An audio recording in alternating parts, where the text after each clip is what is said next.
जी, हम डिस्कस कर रहे थे काइनेटिक मॉलिक्यूलर थ्योरी से जो हमारे पास काइनेटिक इक्वेशन हैं उससे हम जो मुख्तलिफ गैस लॉज हैं, कल हमने बॉयल्स लॉ और चार्ल्स लॉ की डेरिवेशन पढ़ी थी फ्रॉम काइनेटिक इक्वेशन। तो आज हम एवोगैड्रोस लॉ का ड्राइव करते हैं। काइनेटिक इक्वेशन इम्पोर्टेंट है, लॉन्ग में आता है। तो एवोगैड्रोस लॉ में हम कहते हैं कि हमारे पास दो गैसेस हैं, gas 1 and 2 at same temperature and pressure have same volume। उनका प्रेशर P है, वॉल्यूम V है। तो उसमें उनके नंबर ऑफ मॉलिक्यूल्स हैं वो हैं N1 एंड N2 और उनके मॉलिक्यूल्स का जो मास है वो है M1 एंड M2 और उनकी जो मीन स्केयर वेलोसिटी है वो है C1 bar square and C2 bar square. तो हम इन दो गैसेस के लिए अलग-अलग काइनेटिक इक्वेशन लिखते हैं।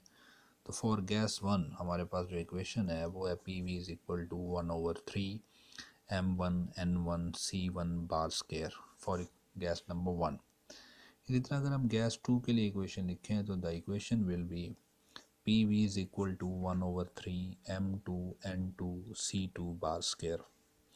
अब अगर आप गौर करें तो दोनों इक्वेशन जो हैं वो PV के इक्वल हैं। तो हम कह सकते हैं जो PV is equal to 1/3 M1N1C1 bar square और दूसरी इक्वेशन है PV is equal to 1/3 M1/3 M2N2C2 bar square. क्योंकि इनकी लेफ़्ट साइड बराबर है तो इनकी राइट साइड भी आपस में इक्वल होगी। तो हमारे पास अगर हम इनको इक्वलाइज करें तो हमारे पास इक्वेशन आ जाएगी M1N1C1 bar square is equal to M2N2C2 bar square. 1/3 से कैंसिल हो जाएगा। इक्वेशन नंबर 1 2 3 जो भी आप इसे नंबर ले लेते हैं।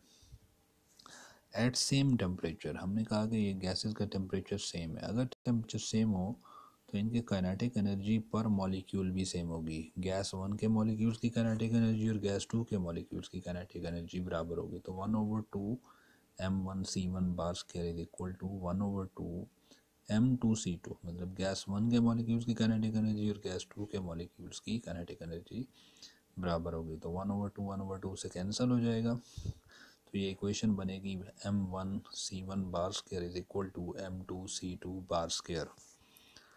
तो अगर आप इक्वेशन नंबर जो पिछली इक्वेशन है उसको अगर आप डिवाइड कर दें इस दूसरी इक्वेशन से, ये इक्वेशन है पहले वाली, इसको अगर आप डिवाइड कर दें सेकंड इक्वेशन के M1C1 bar square is equal to M2C2 bar square, तो we will get the result that is N1 is equal to N2।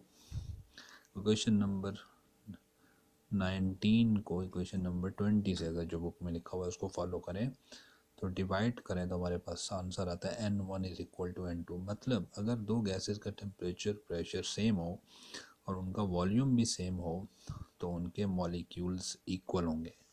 Gas 1 के मॉलिक्यूल्स जो हैं वो इक्वल होंगे गैस 2 के मॉलिक्यूल्स के। This is Avogadro's law. तो इस तरह हम काइनेटिक इक्वेशन से एवोगैड्रोस लॉ ड्राइव कर सकते हैं। उसके बाद जो नेक्स्ट लॉ है वो है grams law of diffusion and effusion. इसको भी हम काइनेटिक इक्वेशन से ड्राइव कर सकते हैं। तो according to the kinetic equation PV is equal to 1/3 MnC bar square, ये काइनेटिक इक्वेशन है। तो अगर हमारे पास 1 मोल गैस हो तो आप जानते हैं 1 मोल गैस में जो नंबर ऑफ मॉलिक्यूल्स होते हैं वो एवोगैड्रो नंबर के बराबर। तो M जो है वो एक मॉलिक्यूल का मास है और Na एवोगैड्रो नंबर है। जब एक मॉलिक्यूल को मास को एवोगैड्रो नंबर से मल्टीप्लाई करते हैं तो that gives us molar mass, के एक मोल के जो मॉलिक्यूल्स हैं उन सब का मास। तो Mn की जगह, यहाँ जो Mn है इसकी जगह हम कैपिटल M मतलब मोलर मास लिख सकते हैं। तो हमारे पास इक्वेशन आ जाएगी 1/3 PV is equal to 1/3 M, ये M उसका मोलर मास है, C बार स्क्वायर। तो M is the molar mass. अब इसको इक्वेशन को रीअरेंज करते हैं, 3 को और M को दूसरी जानिब ले जाएं तो 3P/M is equal to C bar square. Under root ले लें तो C bar square under root is equal to 3PV/M। तो M/V is equal to density और V/M तो 1/डेंसिटी आ जाएगा। तो हमारे पास जो इक्वेशन बनेगी कि C bar square is equal to 3p/d, मतलब mv की जगह डेंसिटी आ जाएगा। तो c bar square is equal to 3p/d under root.